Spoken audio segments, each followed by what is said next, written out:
अस्सलाम वालेकुम नाज़रीन, आप देख रहे हैं फ्लाई न्यूज़। कोट लालू से खबर देंगे गुलाम मुर्तज़ा आरई की। कोट लालू के करीब गांव वाली मोहम्मद मरी में कोट लालू पुलिस ने छापा मारकर खवातीन और बच्चों पर तशद्दुद किया, तोड़फोड़ की, मुतासरीन का एहतजाज। कोट लालू के करीब गांव वाली मोहम्मद मरी में भुगती मरी झगड़े के मामले पर कोट लालू पुलिस ने बिलजवाज घरों में घुसकर पर्दे की हुर्मत पामाल करते हुए खवातीन बच्चों पर बदतरीन तशद्दुद किया। मुतासरीन अमजद अली मरी और बशीर मरी ने मीडिया से गुफ्तगू के दौरान कहा कि मरी और भुगटी बरादरी के झगड़े के मामले पर पुलिस बिलजवाज मरी बरादरी के लोगों को निशाना बना रही है।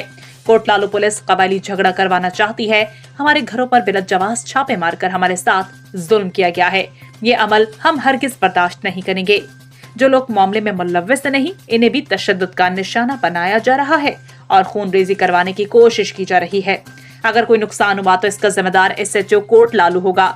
हम सिंध IG, DIG सखर और SSP खैरपुर से अपील करते हैं कि इस मामले का फौरी नोटिस दिया जाए, SHO कोट लालू को फौरी हटाया जाए और हमें इंसाफ फराहम किया जाए।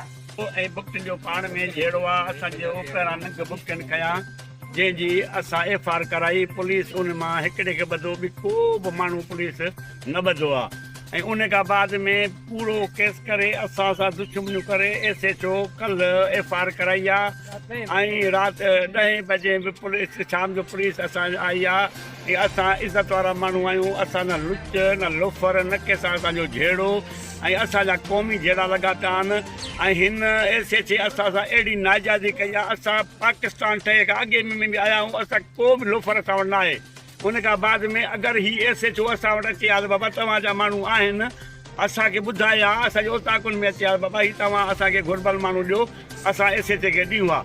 ऐं SHO घरनि में घिड़ी बच्चनि खे, नियाणियुनि खे धक ख़ुदि पियो थो वणे। इहा मीडिया ते तव्हां जेका शइ आहे तव्हां इहा ज़ाहिर कई आहे असां।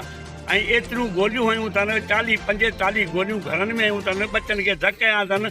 असां IG सिंध ऐं SP साहब खे रिक्वेस्ट था कयूं, DIG साहब खे, सभु ऑफिसरनि, आला ऑफिसरनि खे त असांजी अदालत कयो वञे, वरना ही जहिड़ो जेको आहे तमामु ख़तरनाक थींदो, क़ौमी जहिड़ो थी वेंदो। महिरबानी करे असांजो इंसाफ़ कयो वञे।